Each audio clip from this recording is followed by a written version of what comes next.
बच्चों, कैसे हैं आप। स्वागत है आपका मेरे यूट्यूब चैनल पर।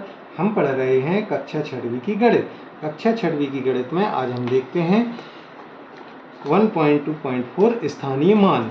ठीक है, स्थानीय मान प्लेस वैल्यू। चलिए आज हम समझते हैं कि प्लेस वैल्यू क्या होती है। तो बच्चों हमने देखा अंक जो देखे हुए थे 0, 1, 2, 3, 4, 5, 6, 7, 8, 9, ये हमने अंक पढ़े हुए थे। यदि हम संख्याएं देखते हैं, संख्याओं को भी हमने पढ़ा कि 1, 2, 3, 4, 5, 6, 7, 8 ये संख्याएं होती हैं। चलिए हम स्टार्ट करते हैं। जैसे यहाँ 1 लिखा हुआ है, ये क्या है, एक लाइन है। ठीक है, अब यहाँ पर 2 लिखा हुआ है तो हमने देखा यहाँ कितनी लाइनें बना देते हैं, हम 2 लाइन बनाते हैं। यहाँ 3 है तो यहाँ कितनी लाइन बना देते हैं, 3 लाइन बना देते हैं। ऐसे ही क्रम से हम देखते हैं, यहाँ 9 है तो यहाँ कितनी लाइन बना देते हैं, 1, 2, 3, 4, 5, 6, 7, 8 एंड 9। तो आप लोग देखें बच्चों, यहाँ चेक करें कि ये लाइन कितनी है, यहाँ पर 1 है तो हमने इसको काय से शो कर दिया, इसको 1 से शो कर दिया। तो इस 1 में देखा यहाँ लाइन 1 है तो इसका जो जातीय मान होगा, सबसे पहले हम क्या देखते हैं, इसकी फेस वैल्यू समझते हैं। तो इसका जो जातीय मान होगा वो कितना होगा, 1 होगा। ये जो 2 दिखाई दे रहा है, इस 2 का जो जातीय मान होगा वो कितना होगा, 2 होगा। ऐसे 3 जो है, 3 की भी फेस वैल्यू कितनी होगी, 3 होगी। ऐसे 4 है तो 4 की वैल्यू कितनी होगी, फेस वैल्यू 4 होगी। ऐसे 9 है तो 9 की भी फेस वैल्यू आपको कितनी दिखाई दे रही है, इधर 9 दिखाई दे रही है। ठीक है, चलिए ये तो हुआ अपना जातीय मान एंड फेस वैल्यू। चलिए अब हम समझते हैं कि प्लेस वैल्यू क्या होती। क्या होता है बच्चों, जब इन अंकों से जब हम संख्याएं बनाते हैं, जैसे कि हमने यहाँ एक संख्या बनाई 78, 78 यहाँ संख्या बनाई, तो 78 में आप देखो यहाँ पर कि हमें क्या है, 2 अंक दिखाई दे रहे हैं, एक 8 दिखाई दे रहा है और एक 7 दिखाई दे रहा है। यदि हम इसको एक और तरीके से बनाना चाहें तो 87 बना सकते हैं, जिसमें 8 आगे होगा और 7 बाद में होगा। तो इन अंकों को मिलाकर हमने क्या बनाई, संख्या बनाई। लेकिन जब संख्या की बारी आती है तो संख्याओं में हमने क्या पढ़े हुए थे, प्लेस पढ़े हुए थे।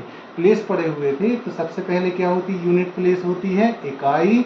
उसके बाद अगली जो होती है दहाई, फिर होता है सैकड़ा, फिर उसके बाद हजार, उसके बाद 10,000, 10,000 के बाद यहाँ लाख, और लाख के बाद यहाँ 10 लाख। तो ऐसे करके क्रम से ये क्या होते हैं, इनकी प्लेसेस जो हैं संख्याओं की वो बढ़ती जाती हैं। तो हम अभी यहाँ चर्चा करते हैं 1, 2, 3, 4, 5, 6, 7, मिनिमम 7 नंबर्स तक हम स्थानीय मान समझते हैं। ठीक है, चलिए अभी हमने आपको बताया था यहाँ 78, कितना लिखा हुआ था, 78। तो जैसे हम 78 लिखते हैं तो आपने देखा कि जो 8 है वो किस प्लेस पर पहुंचता है, इकाई के स्थान पर पहुंचता है। ऐसे ही जो 7 है वो किस स्थान पर पहुंचता है, दहाई के स्थान पर पहुंचता है। ठीक है, तो हमने देखा कि इधर 8 जो है इसका जो प्लेस है वो प्लेस क्या हुआ, इकाई हुआ। ऐसे ही 7 है तो 7 का प्लेस क्या हुआ, दहाई हुआ। तो क्या होता है बच्चों, जब संख्याओं के जो अंक हैं वो जिस प्लेस पर होते हैं वो प्लेस क्या करती है, इसको प्रभावित करती है कि ये 7 जो है वो किस स्थान पर है, दहाई पर। अभी एक और संख्या हमने देखी हुई थी 87। ठीक है, 87 में हमने देखा 7 किस प्लेस पर पहुंच गया है, इकाई पर पहुंच गया है, और 8 किस प्लेस पर पहुंच गया है, दहाई पर प्लेस पहुंच गया है। तो संख्याओं पर क्या होता है, प्लेस का कहीं ना कहीं असर आपको दिखाई देता है। तो हम देखते हैं कि इन संख्याओं में अलग अलग अंक हैं, अलग अलग अंक अलग अलग प्लेस पर हैं। तो अलग अलग अंकों की जो प्लेस वैल्यू होगी वो कैसी होगी, अलग अलग होगी। चलिए जैसे हम समझते हैं कि यहाँ पर ये 78 है, तो 78 में यदि देखा जाए कि 8 का जो स्थानीय मान होगा, 8 का स्थानीय मान कितना होगा, 8 किस स्थान पर है, इकाई स्थान पर है, तो 8 का कितना होगा, 8 होगा। ऐसे यदि 7 का स्थानीय मान देखा जाए, 7 का स्थानीय मान, 7 का स्थानीय मान, चूंकि यहाँ पर 7 जो है वो किस प्लेस पर है, दहाई के प्लेस पर है। तो देखो हर एक प्लेस की जो है वो स्वयं की खुद एक अलग वैल्यू होती है।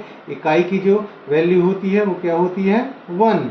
ऐसे ही हम दहाई की देखें तो दहाई की जो वैल्यू है वो कितनी होती है, 10। इसका जो बेस है, इकाई का बेस जो है, आधार क्या कहलाता है, 1 कहलाता है। दहाई जो है, दहाई का आधार क्या कहलाता है, 10 कहलाता है। ऐसे ही सैकड़ा जो है, सैकड़ा का आधार क्या कहलाता है, 100 कहलाता है। हजार जो है, हजार का आधार कितना कहलाता है, 1000 कहलाता है। तो देखो बच्चों, अलग अलग प्लेसेस हैं, अलग अलग प्लेसेस के अलग अलग कैसे हैं, आधार हैं, अलग अलग स्थानों के अलग अलग आधार हैं। तो ये आधार जो हैं उन संख्याओं को क्या करते हैं, वो भी इफेक्ट डालते हैं। तो हमने देखा कि जो 7 है, 7 किस आधार पर रखा हुआ है, 10 के आधार पर रखा हुआ है। तो 7 जो है वो दहाई के स्थान पर रखा हुआ है, तो 7 का स्थानीय मान कितना होगा, वो होगा 70।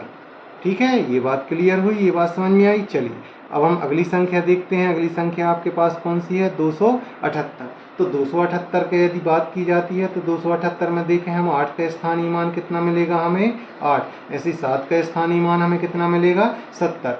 ऐसे ही 2 जो है, 2 का जो हमें स्थानीय मान मिलेगा, 2 का स्थानीय मान हमें कितना प्राप्त होगा, 2 किस स्थान पर है, 2 जो है वो सैकड़ा के स्थान पर है और सैकड़ा का आधार कितना है, 100 है।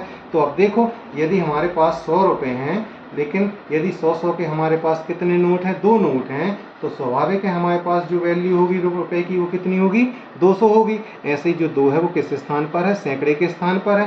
तो 2 का जो स्थानीय मान होगा वो कितना होगा, 200 होगा। तो ये बात क्लियर हुई कि स्थानीय मान क्या होता है बच्चों। इसी प्रकार आपको जो है वो ये जो नंबर लिख रहा है, इसके अलग अलग अंक जो हैं, उन अलग अलग अंकों का स्थानीय मान आप लिखेंगे। और ऐसे ही आपके पास अगली संख्या जो है वो 45,278, उसमें भी आपके पास 1 2 3 5 4 अंक हैं। चारों अंक जो हैं उनके भी आपको अलग अलग स्थानीय मान लिखना है। तो आप स्थानीय मान को बड़ी बेहतर तरीके से समझ गए होंगे।